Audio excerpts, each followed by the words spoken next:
샬롬, 초인류 정상국가 두 번째. 작은 기업은 생존 자체도 위협을 받게 되어 이미 수많은 중소기업과 소상공인들이 문을 닫았다.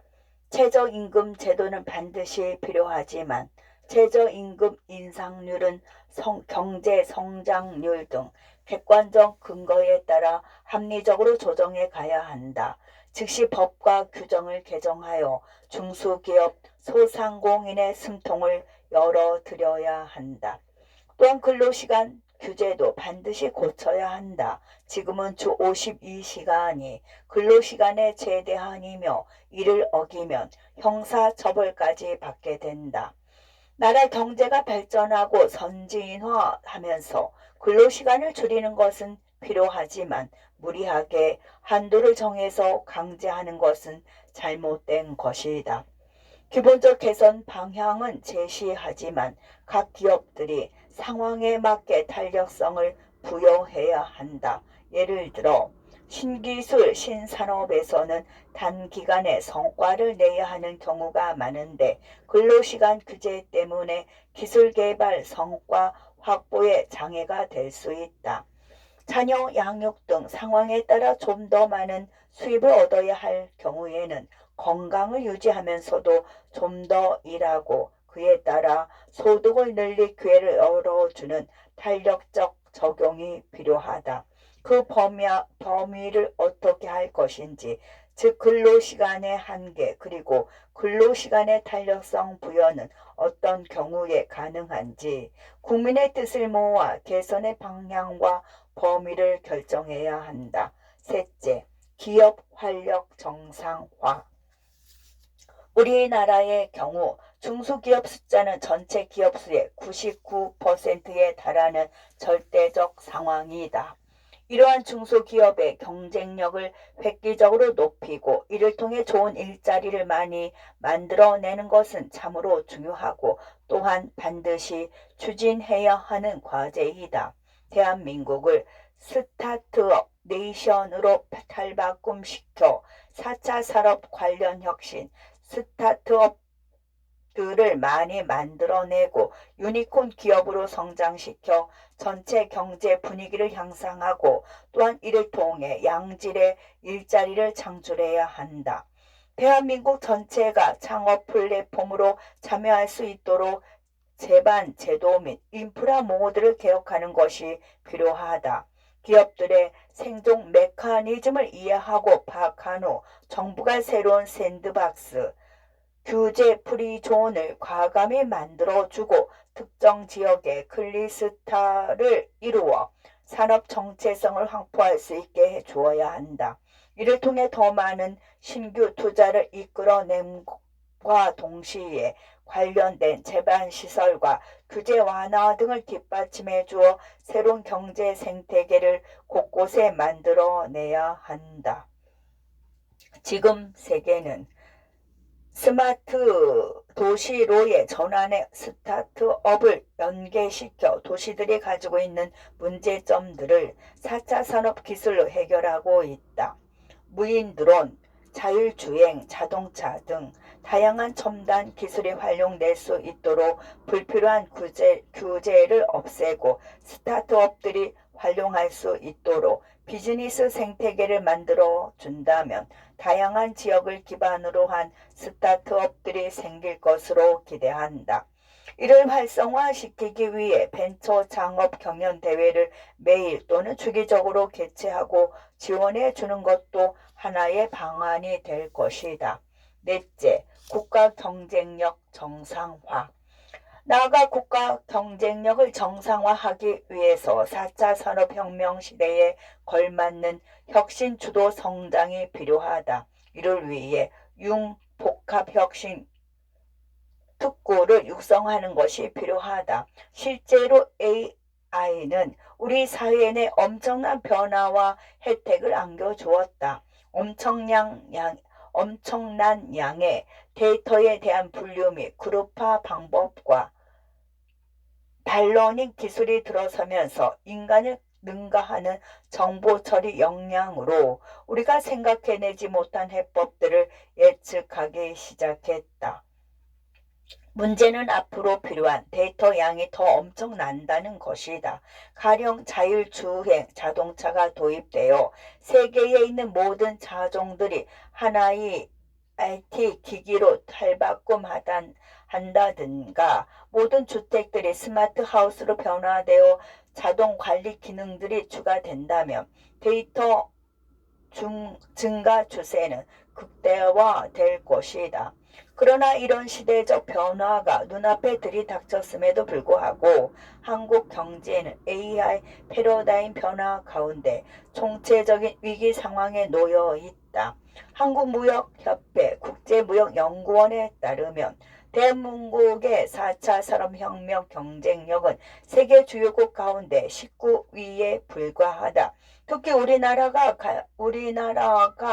같은 아시아권의 싱가포르는 1위, 대만은 14위, 그리고 일본은 15위에 미치지 못한다는 것은 준비 부재로 인한 혁신 부족으로 진단할 수밖에 없다.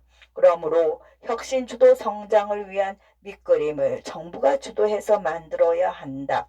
인류 수준의 융복합 생태계를 조성하고 돈, 자본, 사람, 인재, 비즈니스 산업 등이 결합된 혁신 특구를 만들어 그곳에서 세계적 수준의 K 패러다임을 대유행시키는 것이 필요하다. 문재인 정부의 탈원전 정책도 반드시 바로잡아야 한다. 탈원전 정책이 실행된 후 한전, 한수원은 극심한 타격을 받고 있다. 2016년에 약 12조까지 올라갔던 영업이익이 2019년 불과 3년 만에 약 1조 3,500억 원 적자 기업으로 돌아섰고 현재까지도 예전 수준으로의 회복은 요원해 보인다. 2019년 말에는 주택용 절전 할인 혜택도 종료되었으며 정규로 추가 인상도 불보듯 뻔하다. 정부는 600조 원 원전 시장을 스스로 걷어차 에너지 100년 대계를 날치기 하는 정권이라는 보도가 나올 정도이다. 우리 원전은 안전하다. 전문가들은 과학적으로 원전보다 더 안전한 발전소는 거의 없다고 해도 과언이 아니라고 증언하고 있다. 2011년 발생한 후쿠시마 원전 사고는 엄밀히 말하면 쓰나미 사고였다. 순수한 원전 사고인 체르노빌 사고 이후 35년간 세계적으로도 원전 증대 사고는 발생하지 않았다. 문재인 정권은 우리나라의 탈원전을 고집하면서 북한이나 다른 나라에는 원전을 지어주겠다고 하니 도무지 국민들은 이해할 수가 없는 상황이다. 석유, 가스 등 전통적 에너지 자원이 전혀 없는 우리나라의 에너지원은 원전과 태양광 등의 신재생 에너지가 거의 전부이다. 신재생 에너지 생산은 아직 절대 부족하다. 탈원전 후 만약 석유가스 수입에 차질이 생기면 우리는 극심한 에너지 고갈 상태에 빠질 수밖에 없다. 그린 뉴딜 시대의 에너지 안보 중요성에 비추어서도 탈원전 정책은 속히 바로 잡아야 한다. 국민의 삶을 지키는 에너지 문제가 정책과 아집의 희생양이 되어서는 안 되기 때문이다. 다섯째, 국민안전 정상화. 국민안전의 정상화는 생명과 직결되는 문제이다. 감염병 코로나19가 국민의 건강을 극심하게 위협하고 있다. 우리나라에 코로나 확진자가 처음 발생한 것은 2020년 1월 20일이다. 그로부터 1년이 넘도록 코로나19는 잡히지 않고 있다. 2021년 5년 20일 기준으로 확정자는 13만 4,117명이고 사망자는 1916명에 달한다. 전 세계적으로 백신 접종이 활발히 진행되고 있으나 우리나라는 그것도 지지부진하여 언제 마스크를 벗을 수 있을지 예측조차 할 수 없는 상황이다. 이는 국민과 의료진의 자발적인 방역 노력 덕분에 방역이 어느 정도 잘 진행되고 있었으나 방심한 정부가 제때 백신 공급 계약을 체결하지 않았기 때문이다. 이미 코로나 확산 초창기부터 전문가들이 정부의 백신 계약을 건의했음에도 불구하고 정부가 늑장 대응한 것으로 알려지자 국민들이 분노하고 있다. 이로 인해 생명과 건강 문제뿐만 아니라 경제활동의 재개를 막는 결과가 되었기 때문이다. 한편으론 대형 산불, 대형 화재가 끊이지 않고 있다. 문재인 정권이 들어서기 전 2017년 2월 국민안전처는 안전사고 사망수가 2015년 31,582명, 2016년 39,944명으로 계속 감소하는 등 5년 연속 감소하고 있다고 발표했다. 그러나 문 정권이 들어서자 2018년에는 2018년에는 31,111명으로 증가했다. 문재인 정권은 멀쩡한 국민안전처를 없애버렸다. 어떤 상황에서도 국민안전이 나라의 최우선 목표가 되어야 한다. 국민의 안전이 회복되어야 하는 이유다. 여섯째, 외교 안보 정상화. 외교 안보의 정상화도 너무나 중요하다. 대한민국이 국제적 외톨이가 되고 있다. 이제는 대한민국의 위상에 걸맞게 국제사회를 이끌어가는 선진 외교로 업그레이드 되어야 한다. 문재인 정권은 미북 정상회담을 중개하고 남북 관계를 개선해 전쟁 없는 한반도를 만들었다고 하면서 유엔을 비롯한 국제사회에서 북한을 대변하는데 외교 역량을 쏟아붓고 있다. 하노이 미북 협상 이후에도 북한의 도발, 막말이 한도를 넘어서는데도 김정은을 두둔만 하고 있다. 한반도 전쟁 억지력의 핵심인 동맹 전략보다 한중협력이 동북아 평화의 축이라는 말도 서슴지 않았다. 그러나 우리나라에 필요한 것은 한미 동맹의 완전한 복원이며 주변 국가와의 다자 외교도 강화되어야 한다. 지난 2020년 8월 퀴드가 출범했다. 미국, 일본, 인도, 오스트레일리아 4개국을 통합한 국제기구다. 그러나 우리나라는 모호한 입장을 취하다가 참여하지 않았고 지금도 참여하지 않고 있다. 최근 쿼드 플러스가 추진되고 있다. 우리 안보 외교를 위해서도 적극적 입장으로 전환해야 한다. 아마추어가 아닌 프로들이 외교 역량의 중추가 되어야 한다. 이것이 정상이다. 대북 정책도 회복되어야 한다.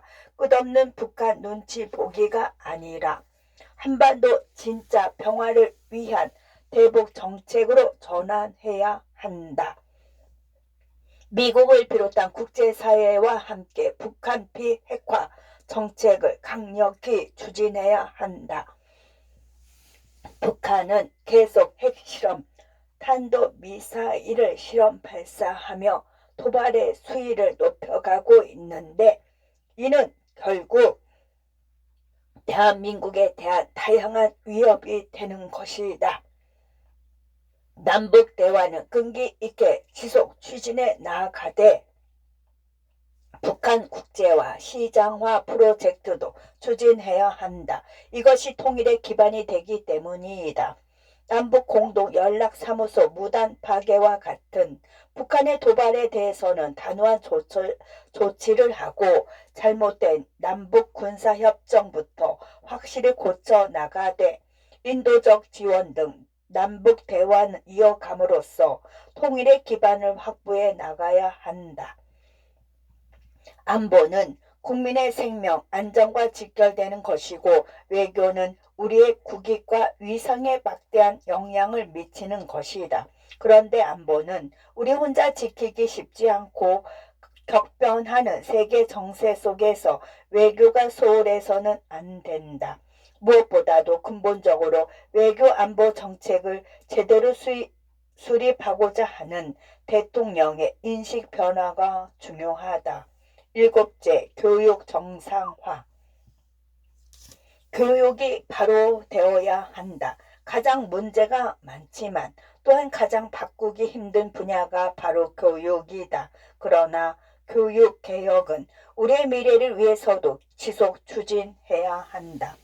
먼저 조국 사태에서 본 바와 같은 불공정, 불의 입시 비리는 반드시 바로잡아야 하는 과제다. 이는 게임의 공정한 룰에 대한 문제이기 때문이다.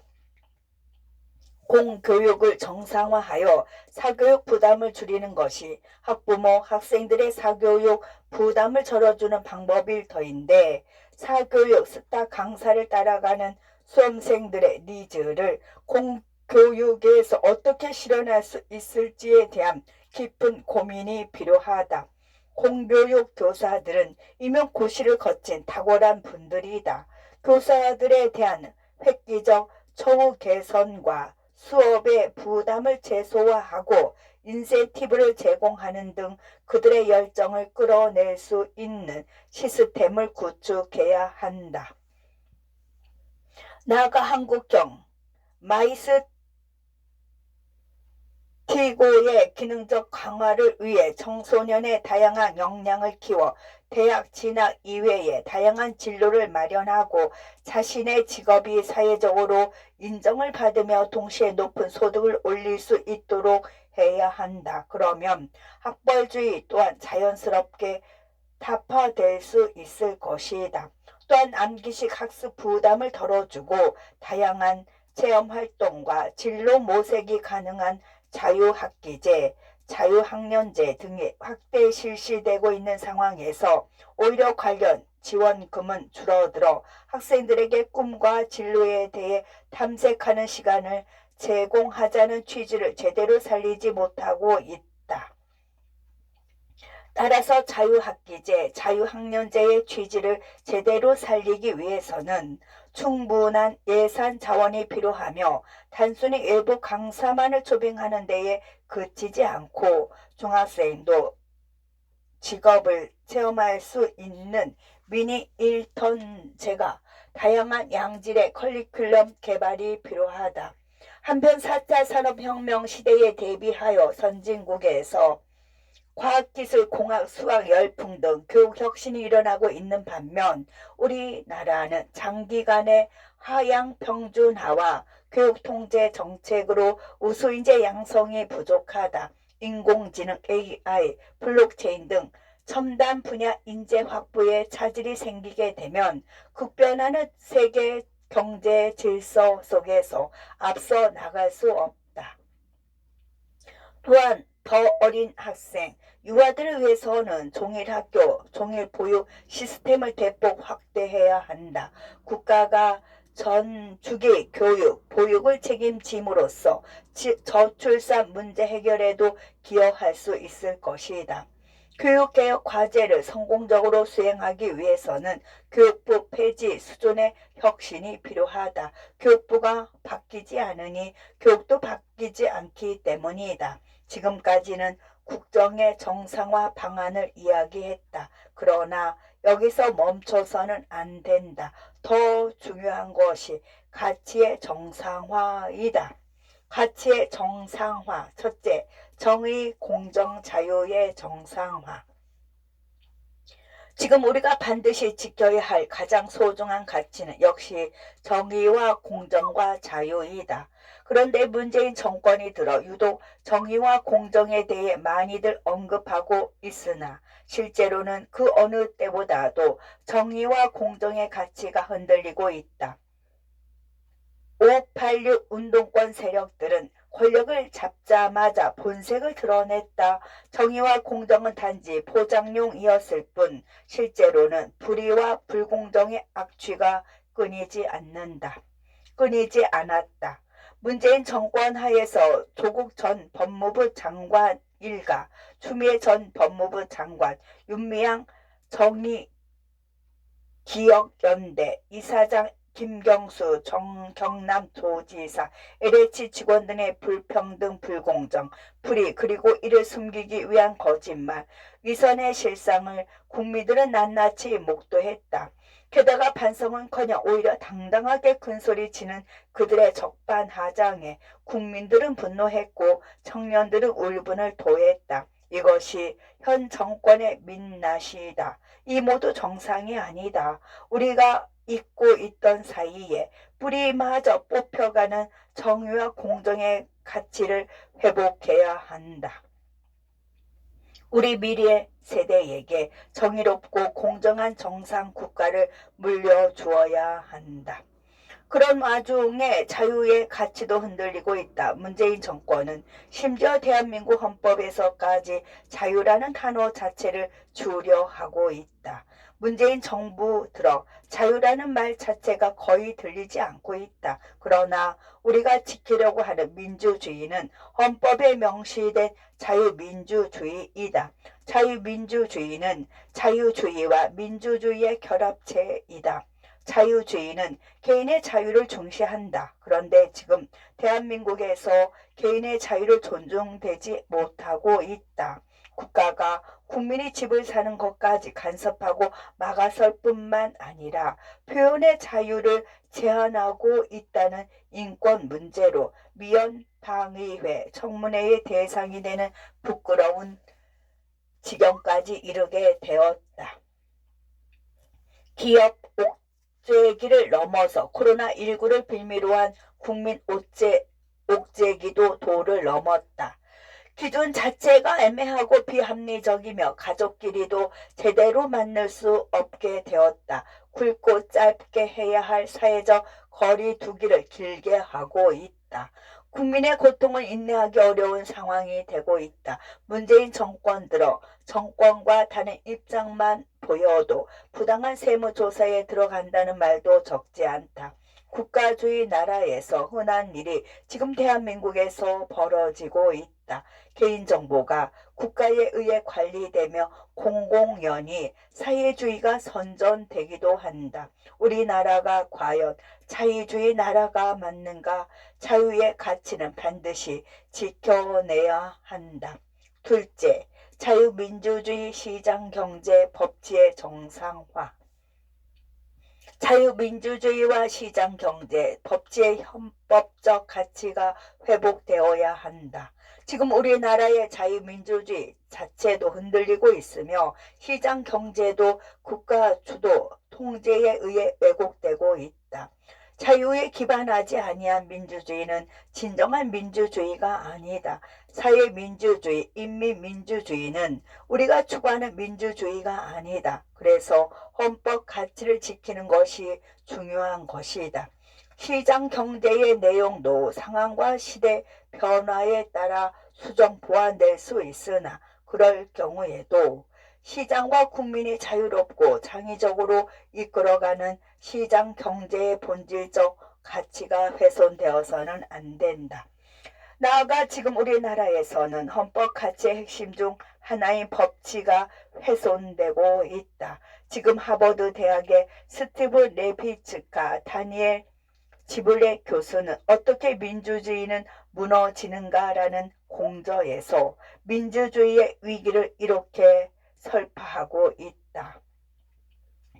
냉전 기간 동안 전 세계에서 일어난 민주주의의 죽음 가운데 75%는 쿠데타에 의한 것이었다. 냉전이 끝나고 민주주의의 붕괴는 대부분 군인이 아니라 선출된 지도자의 손에서 이루어지고 있다. 최근의 민주주의의 붕괴는 의회나 법원의 승인을 받았다는 점에서 합법적이다. 헌법을 비롯한 형식적 민주주의 제도는 온전히 남아있다. 시민들은 예전과 다름없이 투표를 한다. 선출된 독재자는 민주주의의 틀은 그대로 보존하지만 그 내용물은 완전히 갉아먹는다. 법치란 법에 의한 통치가 이루어지는 것을 말한다. 즉 사람이나 폭력이 아닌 법이 지배하는 국가 원리이다. 법치의 반대는 인치이다. 법치가 무너지면 권력자의 행포가 시작된다. 마음에 들지 않는 사람에 대해서는 죄도 안 되는 것을 죄라고 얽어매고 작은 잘못을 침소붕대하여 중벌을 내리며 자기 편은 심한 번제도 눈감아 주게 된다. 이래서야 민주국가라 할 수 있겠는가? 국민의 인권이 보장될 수 있겠는가? 국민이 편안하고 행복할 수 있겠는가? 이러한 불의와 불공정을 막기 위해 인류가 고안해낸 제도가 바로 법치인 것이다. 그러나 법을 농단하는 세력이 법의 이름을 빌려 정의롭지 못한 행위를 하는 것은 진정한 법치라고 할 수 없다. 공정하고 객관적인 법에 의한 통치, 이것이 정상적 자유민주국가다. 법이 잘 지켜지고 사회가 안전해야 투자도 이루어지고 그래서 경제도 살아나게 된다. 무법천지에 누가 위협을 무릅쓰고 투자를 할까? 한국개발연구원은 우리나라가 OECD 국가의 평균 법 질서 수준을 유지했을 경우 연평균 0.99%포인트의 경장 성장을 추가적으로 이룰 수 있었을 것이라고 발표한 바도 있다.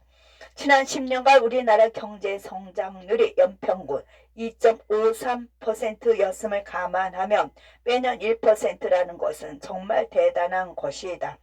이처럼 법 질서는 국민 경제에도 엄청난 영향을 미치는 가치이다. 그런데 지금 대한민국의 법치가 무너지고 있다. 대통령이 무리하게 임명한 대법원장은 대통령의 뜻에 따라 법을 훼손하고 있다. 법원뿐 아니라 검찰에도 친분 세력이 있다고 한다. 친정권 판사, 친문 검사라는 단어 자체가 존재해서는 안 된다. 이러한 단어가 버젓이 등장한다는 것 자체가 공정한 법 집행을 훼손하고 있다는 증거인 셈이다. 집권 여당은 법을 함부로 제정하여 정의와 공정을 망가뜨리고 있을 뿐만 아니라 심지어 국가예산 운용에도 원칙이 없다. 재정 준칙 역시 형해화된 지 이미 오래되었다. 공수처법, 고위공직자 범죄수사처 설치 및 운영에 관한 법률은 검찰개혁을 위해 만들었다고 하지만 사실은 불필요한 검찰개혁법이다. 그동안 국민을 실망시켜드린 검찰의 부족함이 너무 많고 반드시 개혁해야 하지만 검찰의 기능 자체를 무력화하는 것은 답이 아니다. 새로 만든 공수처가 다시 국민의 신뢰를 잃으면 그때는 어떻게 할 것인가? 발적 초기인 벌써부터 그런 조짐이 나타나고 있다. 그러면 또 다른 특별한 수사기관을 만들 것인가? 아니다. 검찰을 제대로 고쳐 제 역할을 하게 해야 한다. 공수처는 옥상옥이다. 검찰의 잘못과 문제점에 대해서는 과감한 개혁이 필요하나 그 개혁은 새로운 수사기관을 만드는 것이 아니라 검찰의 폐해를 혁명적으로 고쳐나가는 것이어야 한다. 형사사법기관의 신뢰회복, 진정한 개혁을 위해서는 제 살을 깎아야지 다른 살을 만드는 것이 아니다. 사법정의를 현저히 왜곡하는 공수처법은 즉시 폐지해야 한다. 검찰, 경찰에 대한 국민 중심의 진정한 개혁을 통해 정의와 인권을 지켜나가야 한다. 정상 국가로서의 회복은 과거로 돌아가는 것이 아니다. 오늘의 낙관을 넘어 미래로 가기 위한 회복, 증오와 갈등을 넘어 국민 통합의 새 시대로 가기 위한 회복이다. 정치 논리가 아니라 국민 중심 논리로 국민의 삶을 지키기 위한 회복이다. 끝.